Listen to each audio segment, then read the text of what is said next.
Look, I'm in a league of my own. Y'all need to leave it alone. I'ma just eat everything. I'ma just leave you the bones. Call it an even exchange. There ain't no need to explain. Yeah, it should be overstood. Like when I hop on a plane and I fly over your hood. Y'all should be knocking on wood. Don't make me go against the grain. I ate my Wheaties, I'm good. What's the deal, college football fans? It's your boy Kelly Flicks, and I'm back with another episode of HBCU Flicks. Let's listen in to Coach T.C. Taylor talk about his big win over South Carolina State this past weekend.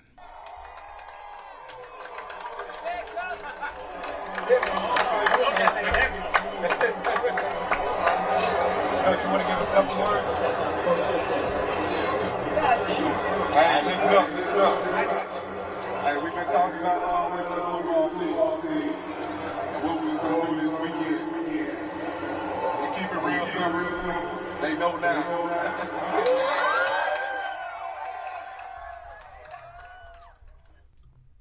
Oh, man. They know now, right? So they don't know. That was a common phrase going around Jackson State this past offseason between fans, players, supporters alike.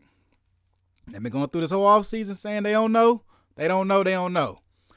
And look, I'm here to tell y'all, I didn't know.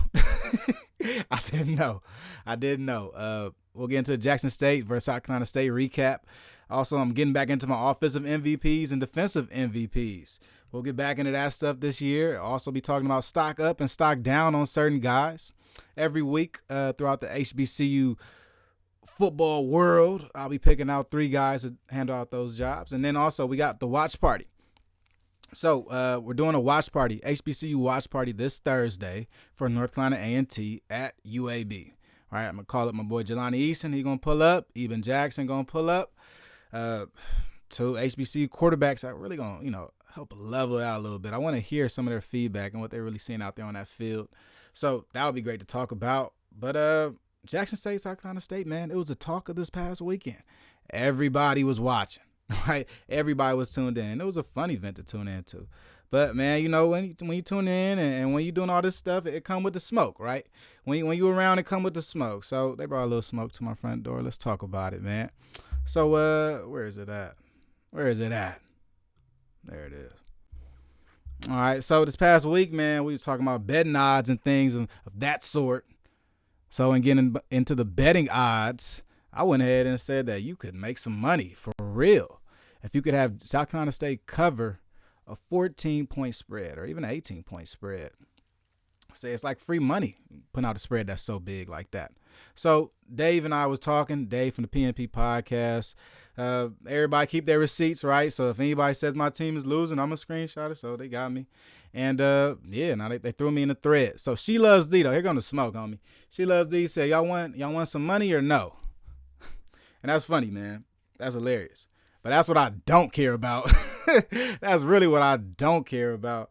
I feel like if you were anybody to talk about making some money on it, then you probably could have made some money when we was talking about it, right? If you would have had Jackson State cover that, if you were that confident, you would have them covered. But I will say, man, I'll eat crow because I was wrong in my prediction, man. South Carolina State did not win by 14 points. I get it. And I get all the smoke that comes with it. But, yeah, that's what I don't care about. Sorry. Let's get into this. And then also, we got the Did You Know. We'll get into this Did You Know page. So now, every week we're doing a Did You Know presented by HBCU FC, man. HBCU FC, my homies over there, they got a crazy stat page and multimedia page on Instagram. But every week you'll do a Did You Know. So, did you know that the leader in passing yards and passing touchdowns this week in HBCU football was actually Jason Brown? Kid threw for 362 yards, 3 touchdowns. Absolutely tore it up against South Carolina State. So, the leading rusher this week was George Young. Florida Memorial running back, ran for 156 yards, had 3 touchdowns. His running mate back there, Wilbon, also ran for 150 yards and a couple touchdowns. So they were doing their thing back there in the backfield for Florida Memorial this weekend. Receiving-wise, Rico Powers came away with 95 receiving yards on 4 catches, man. He was really stretching the field out, and a lot of times he was the big playmaker for Jackson State this weekend. So the team with the most yards this week was Jackson State. They just had 502 yards, right? And that was, to me, that's a little, I didn't see that coming, right? As a new team, a team that I've even mentioned, has 70 new players. Put it all together in week 0, came out and balled out. I like what they did out there. When I see this Jackson State team, I see a team that is competing for a SWAC title. Keep it a buck, man. I'm not going to be one of them dudes that overreacts on one little game or whatever, but I will tell you that this team is showing some championship-like qualities, right? And starts up front. If you want to talk about a team that's going to win, they're going to start winning the game up front. Up front, one of my defensive MVPs, we might as well get into it, man. Isaac Peppers. Isaac Peppers was a straight-up beast out there this past weekend. When I look at Isaac Peppers and what his upside could be at Jackson State, man, oh, my goodness. He might really be able to do some work because when you look at this Coach Bradley's defense and what he's doing out there, he's in a 4-2-5, 3-2-6, and end-long situations. But even in the 4-2-5, you're sending those 4 base linemen every play, right? But also you're sending a combination of man blitzes, play in and play out, right? Coach Bradley likes a lot of pressures. And somebody that he likes to send on a lot of pressures is Isaac Peppers. We saw Isaac Peppers get in there and absolutely obliterate Corey Fields on a rollout play, right? Smacked him. And he had 2 tackles for loss this game. But plays like those make an offensive coordinator want to protect his quarterback and stop calling plays like that, right? So shout out to Isaac Peppers for sure. Let's get into our MVPs, man. Then we'll go game recap, but quick MVPs. So Isaac Peppers, man, he had 5 tackles, 2 tackles for loss. He was 71% for Pro Football Focus. I take Pro Football Focus stats with a grain of salt, right? If they're good, Pro Football Focus, if your score is good, I might like you a little more. But if it's bad, I might not even look at the score. So anyway, 71%, he was one of the top players in this game, according to Pro Football Focus. The top player on Jackson State, I believe, was at around 78%, so he's in very good company. Isaac Peppers, tall, long frame, pretty big guy, super strong, too. I think that he's going to be, seems like more like an outside linebacker or maybe a defensive end type of hybrid, but he's kind of been playing as the overhang player for this Jackson State team, and he looked really good at it. He set the edge a lot of times, and he was able to add a lot of pressure to South Carolina State's offense that, honestly, they did not need. They did not need. So let's get into the MVPs of the game, man. Jason Brown, my offensive MVP, he went crazy, right? Went dumb. There was a point in the game where he threw for 20 straight completions. And I wasn't even sure he was going to be the guy. I wasn't even sure who was going to be the starting quarterback at Jackson State coming into this game. They named Jason Brown right before the game. He was in the 2 deep. He came out there and he looked excellent, man. I can't even front. I got to give it up to him. Jason Brown looked very good out there. He looked comfortable in that pocket because, you know, you can say South Carolina State's defense is bad and South Carolina State is this, and we'll wait till next week to gauge the opponent. First off, let me say this, man, before I get into this MVP talk real quick. We do not need to wait until next week to know that Jackson State is a good team. They just showed us it. What are we waiting for? We waiting for them to beat everybody to say they're a good team? Or how many games you need to see if they're a good team? I just saw their starting quarterback complete 20 straight passes. It's a pretty good team. I don't care who did it, bro. I don't care if it was Mississippi Valley. I'd be like, okay, Valley got a squad. They look good. So, yeah, and I miss with all that, this gauge, this, and then, no. They look all right. They're going to be very good versus FAMU. FAMU should be watching now. But anyway, MVP talk. Like I was saying with Jason Brown, man, 26 for 33, 361 yards, 3 touchdowns, and a 78% completion percentage, man. I think he could just throw it with his eyes closed and they're going to catch that thing at this point. Because if you look at the game and really what happened, all these big plays, some of these guys were just wide open, right? Especially on play-action pass. Play-action pass had to be the biggest Achilles heel for any of these South Carolina State safeties. If they see play-action, they're running to go get the running back. Tight end pop right behind them. DJ Stevens, hello. Jency Riley, hello. It was just back to back to back. It was very hard to watch if you're a defensive guy, but from an offensive perspective, my perspective, it was fun to watch. It was fun to watch. It's just waiting for guys to be out of position, and you just hit them. Hit him with a dart, and another dart, and another dart. So Jason Brown, to me, man, he has some upside in this SWAC conference. He's a guy he said himself, he's been in college for 7 years. 7 years. and he's going to take full advantage of his opportunity now at Jackson State. So I don't blame him for it, man. I say do your thing, do you out there. Jason Brown was consistent MVP by a lot of people, and it was actually MVP of the MEAC SWAC game. So big shout out to Jason Brown. But let's get into this game, man. So here go the game, man. They don't know. So the game ended 37-7. I said South Carolina State was going to win by 14 points. Flicks, where did that come from, bro? You sound crazy. All right, let's get into it. Going into this game, these teams did have a couple similarities, right? Some of the similarities was the fact that both teams were entering the game with new offensive and defensive coordinators, right? And part of this game and who's going to win this game was who is going to buy into these offenses and defenses first. Which team is going to play the most free out there, right? Who has a better grasp of what playbook? And I think from the first play out there, special teams kickoff, we could see that Jackson State looked way more comfortable than South Carolina State. Way more comfortable. And look, I got to say, man, I made a prediction, but when the game starts, predictions go out the window, bro. You got to be real. When the game starts, predictions go out the window, because there was a point in the second quarter where I thought that Jackson State could turn this into an OBC-style 56-3 blowout. And I mentioned it in the second quarter, saying that I don't think that South Carolina State's going to be able to stay in this game if their offensive line doesn't pick it up. There was a period in the first quarter where you honestly got to think, as a South Carolina State fan, we are nowhere near where we are supposed to be competing for a MEAC championship. And there's also no way we're going to send Buddy Pugh out on a team like this, right? There was, I think there's a lot of raised eyebrows after this game, not just given the result, but if you watch the game and see how South Carolina State's offense was just terrible.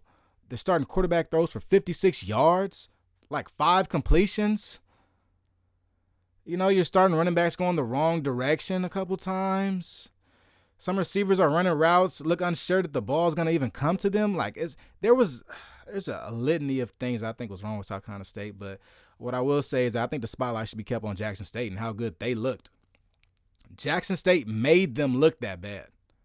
They weren't just out there playing against nobody and looked terrible. South Carolina State lined up against a good football team and looked like a bad football team. Jackson State lined up as a good football team and played against a bad football team. Doesn't take anything away from what Jackson State did this past weekend. Not sure if Jackson State is back in SWAC championship form from last year, but they damn sure look close this past weekend. Running the ball with guys like Irv Mulligan. I got stock up on Irv Mulligan this week, and we can get into that right now. Irv Mulligan ran the ball for 13 times for 109 yards. Yo, he was a game breaker. He broke the first touchdown of the game this past week with a 44-yard score, right? It was an inside zone play. Wasn't sure if the guards pulled or not, but he pressed the hole, sat in the hole until the safety committed, and he pops out of the hole, goes screaming down the field, untouched, 40 yards, touchdown.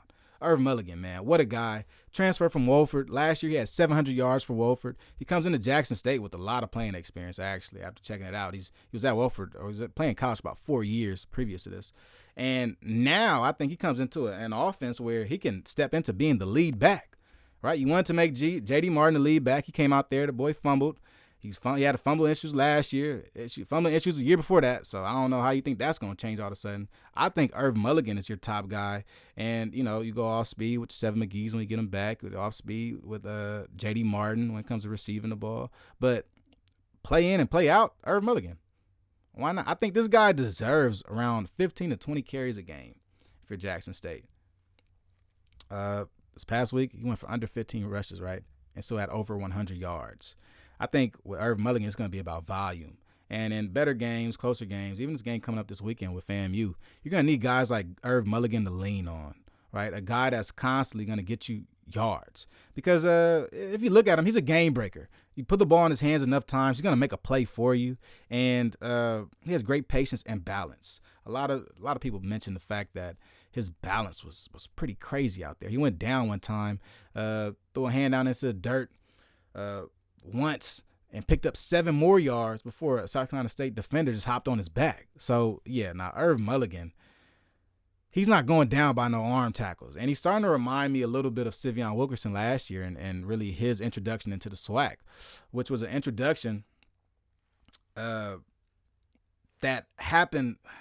It's kind of weird, right? So Sivion Wilkerson had 1,000 yards at Delaware State the year before he went to Jackson State. He goes to Jackson State, and at Jackson State, he runs for 1,000 yards, right? So I think Irv Mulligan is on that same track where you go, all right, this is your introduction to the SWAC, but you already have been balling, right? You already are a proven running back. You're just now in the SWAC.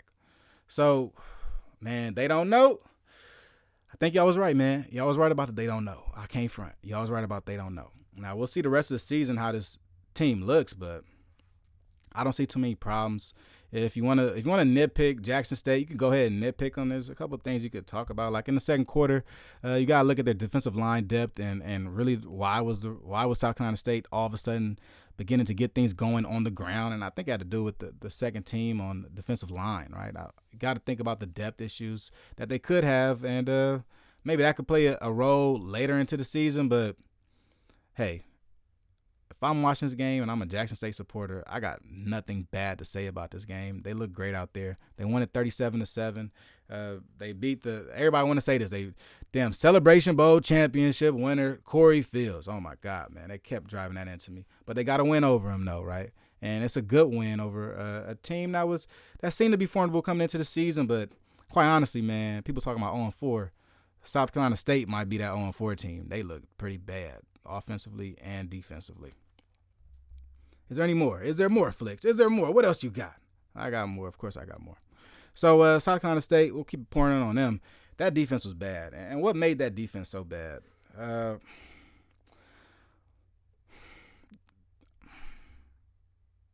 Nobody trusts the South Carolina State defense. Nobody. I think none of the players on that team trusted. I'm not sure if the coordinator trusted. I'm not sure if Buddy Pugh trusted.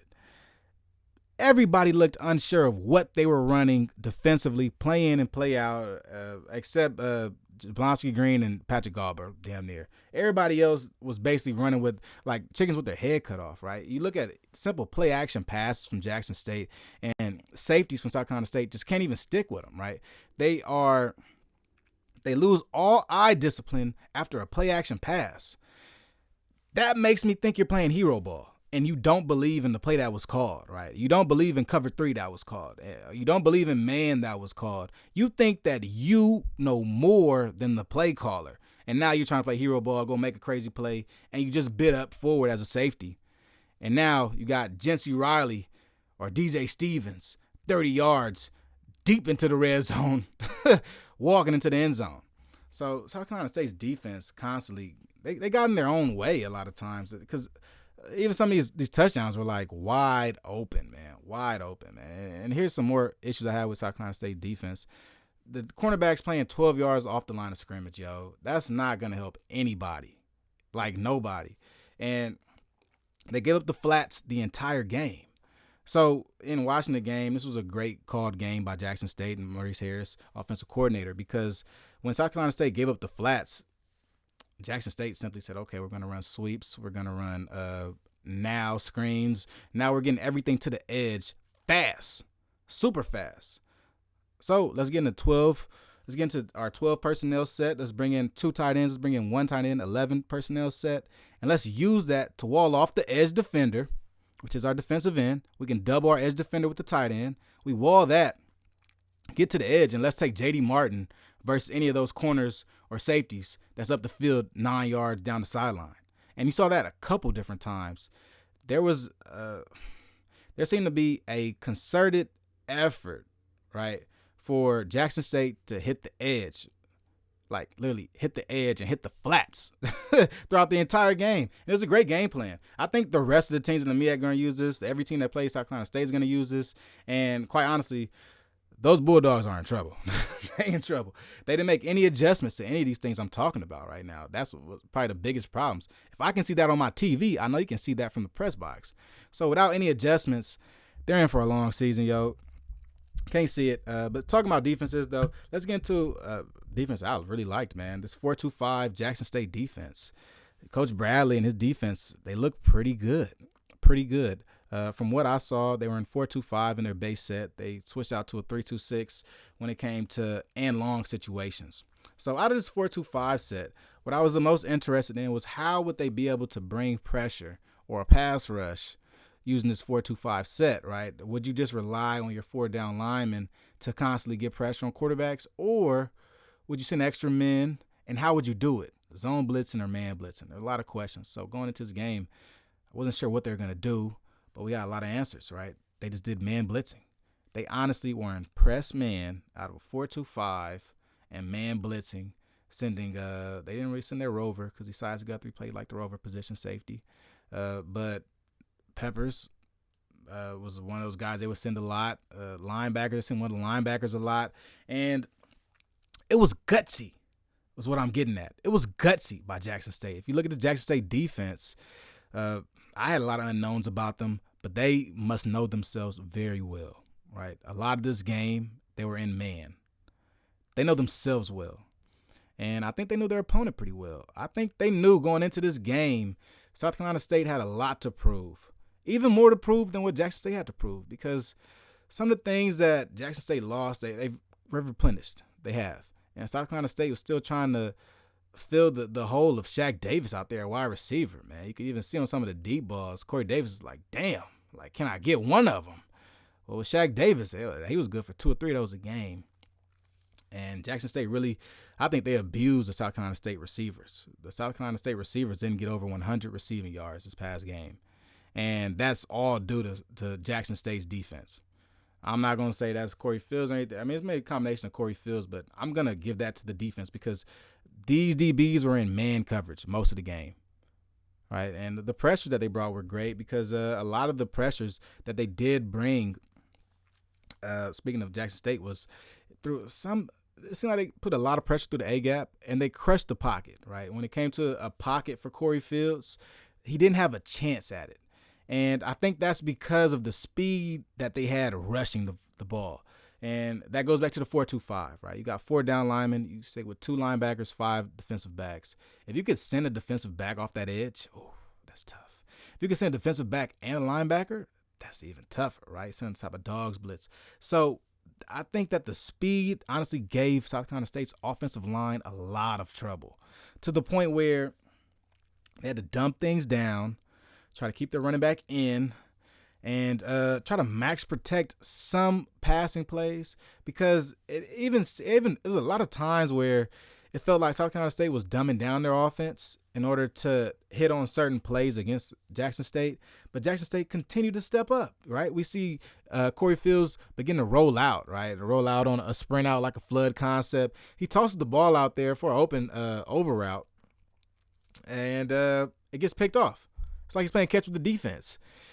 A lot of times in this game, it felt like the Jackson State defense already knew what was coming, or they're comfortable enough in their skill and talent just to play it right into their hands. Because even watching that play, the defender literally didn't even look at the wide receiver before he caught the interception. He was looking at Corey Fields.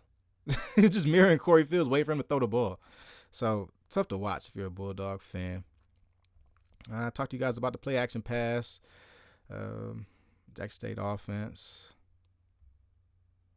Another thing I liked about Jackson State's offense, man, Coach Maurice Harris did a lot of motions, right? And the motions help you ID a defense.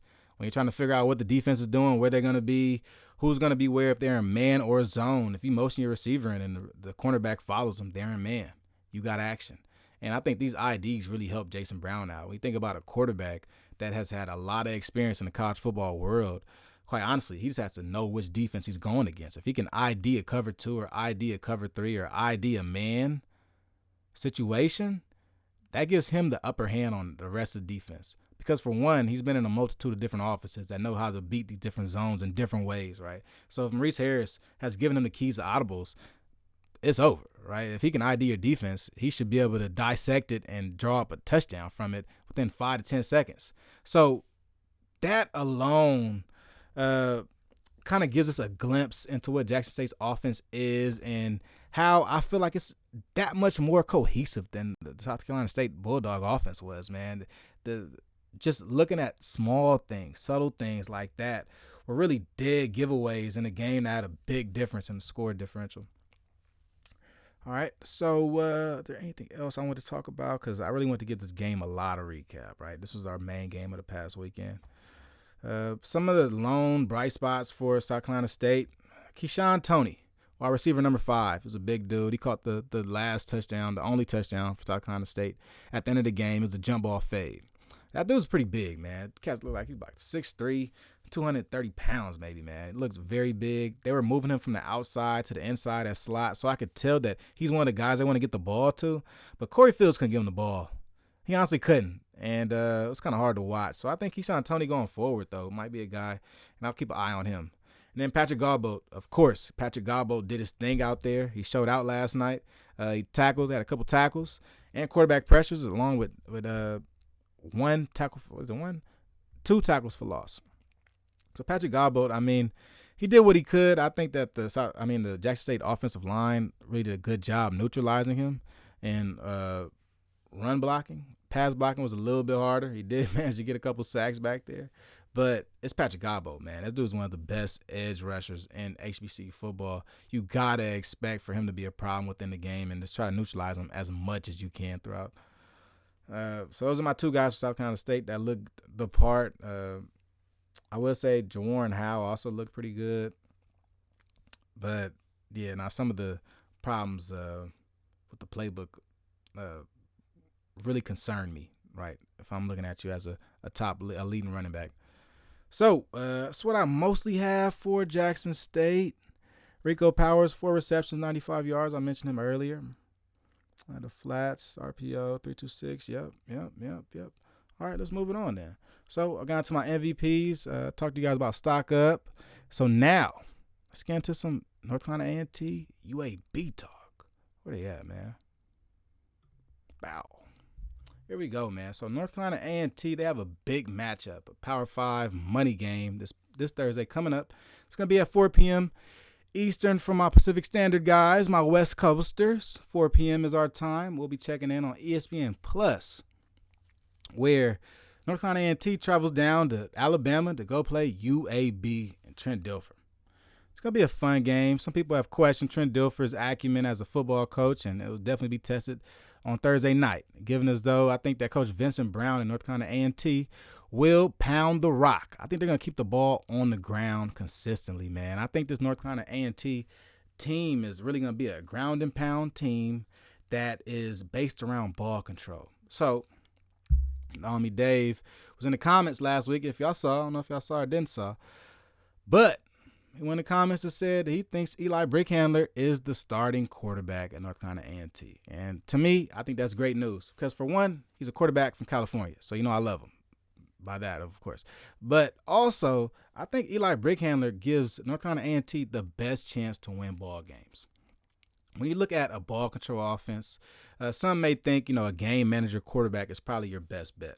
But I think that in a ball control or a run-balanced offense, the type of quarterback you want is a guy that can make things happen on his feet, but is also a very accurate passer. I think that sometimes gets lost in the shuffle of being a run-happy team is not having a quarterback that's able to deliver when you need to move the sticks, because there's going to be times as a quarterback that you're going to be in and-long situations. There's going to be times as a quarterback where they may throw 8 people in the box. Now, when they do these type of things in North Carolina A&T, and I expect them to, you have to be able to hit the one-on-one matchups, right? When Jamison Warren is out there one-on-one, you have to be able to hit those one-on-one matchups. That takes an accurate quarterback. And I think a quarterback like Eli Brickhandler is up for the challenge. He's a guy that has continuously, I would say in the small sample size we saw in the past 3 games, right, last year, he showed us that he has the speed to do something like this. He also has the accuracy in the arm to do something like this. I think that he is the perfect quarterback for his North Carolina A&T offense, and I think it's a quarterback that Coach Vincent Brown can build off of. Even knowing that he wasn't recruiting by Vincent Brown, I think that Vincent Brown may see him as one of his biggest assets because he gives him an opportunity, quite honestly, to open up the playbook, right? You don't have to stay run balanced with Eli Brickhandler. Brickhandler, I think, can really run a spread offense. But in this run balanced offense, I think he works well with it because of his accuracy. and he opens it up. I think there's so much potential for what North Carolina A&T can actually do when you have a guy like Eli Brickhandler out there, without a doubt. All right, that's my quick little spill on North Carolina A&T and UAB. I don't feel like I've talked about all my stuff with the South Carolina State game, so let's go ahead and double back to that, man. Let's double back to that. I got to double back. All right. One thing I didn't mention, man, I think Jackson State has their swagger back, man. I think they got it back, homie. This ain't the Coach Prime swagger. This is a different swagger. And I'm not sure, you know what I mean? I'm not sure how to explain their charisma and their passion for the game. But I do think that they are extremely confident because they're well studied in their playbook, and offensive and defensive playbook. And if they continue to look this comfortable throughout the season, I think they're going to be up there for contention for the SWAC. Because here's one thing that people kept saying, man. Everybody kept saying that this isn't the test for Jackson State. Jackson State's real test is going to be next week against FAMU. I disagree. And here's why I disagree. I think that when you talk about a test for Jackson State, week 0 was their biggest test. When you talk about putting together a team of 70 new faces, players, coaches, equipment staff, media guys, everybody in there is new. When you look at that, if you're able to gel and create chemistry before even playing games, and you can come out on the field and play free,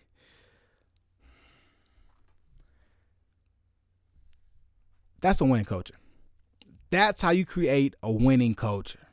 Things like that, right? And I don't know if it was a team building or if the team just got that damn close. But this Jackson State team looks and feels different. Almost revitalized.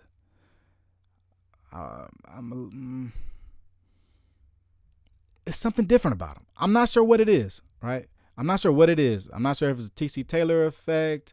I'm not sure if everything just went right, so now I'm just feeling really good about them. But right now, this Jackson State team seems to be onto something, man. And I'll continue to take them very serious. I had them finishing second in the SWAC East, so I'm not really sure if anybody thought I wrote them off, but I didn't. All right, I had them finish second in the SWAC East. If they can win this game against FAMU, that'll put them in the driver's seat. But if not, I think they may end up finishing second. Going throughout the season, I'll take a look at the schedule, another good look at the schedule, but I still know that these first 4 games are going to be difficult. If they do beat FAMU, I do know a team that will be shaking in their boots, and that's going to be Southern, because they also have a new quarterback, J.R. Blood. I'm expecting him to really do some things this weekend at Alabama State and their team. I don't think their offense is much of anything. So the pressure may be flipping sides. Can't front. I know there are some teams in the SWAC that look at this and go, well, I think we'll do good too in our week 1. Well, look, if in week 1, if any of y'all can score 40 points, I'll be impressed. How about that? I mean, Mississippi Valley plays a Division II school this week. They play Central State. If they can score 40 points, I'll be impressed. But to say that you can't gauge this Jackson State team after this game, I mean, if you ain't watched the game, you ain't watched the game. I get that. If you're a Jackson State hater and you was a Jackson State hater, I get that too. But if you're looking at this with a fair lens, Jackson State has already proved themselves as a football team. They look damn good. I mean, nothing about this game was fluke. South Carolina State is not a very good team. They've been on the schedule for 3 years, too. So, I mean, what can they do about it? Nothing, right? So, to me, Jackson State, you play who's on the schedule, you beat who's on the schedule. That's all you got to do. Because if South Carolina State would have won, everybody would have said JSU is trash. So, you can't have it both ways, right? I picked South Carolina State to win this game. They didn't win this game. Jackson State proved they're the better team. They're the much better team. Got to be real about that. You can't go back and say, well, maybe next week they'll lose. I'm not going to sit around here and wait every week for a team to lose. I'm going to be objective and tell you which teams I think will win, which teams won't get it right, and which teams might be in trouble. But I will never ride some bandwagon of I just don't like a team. That's the craziness. So, that's pretty much all I got for this week, you guys. HBCU Flicks. It's your boy Kelly Flicks. Of course, we got the watch parties on Thursdays. Oh, also, man, look, if you watch this video, please like this video, and please subscribe to the channel.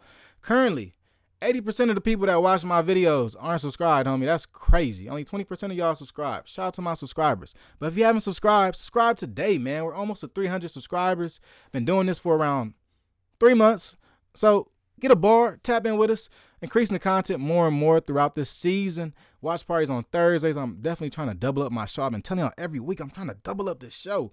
But I've been trying to figure out this watch party stuff, man. I just started coaching girls flag football. So it's getting a little shiesty out here on me. But I'm going to get back. I'm going to dial in, and I'm going to get this stuff done for you guys and keep putting out great content, man. So don't forget to subscribe and also like this video, man. It's your boy Kelly Flicks, and I'm out. Peace.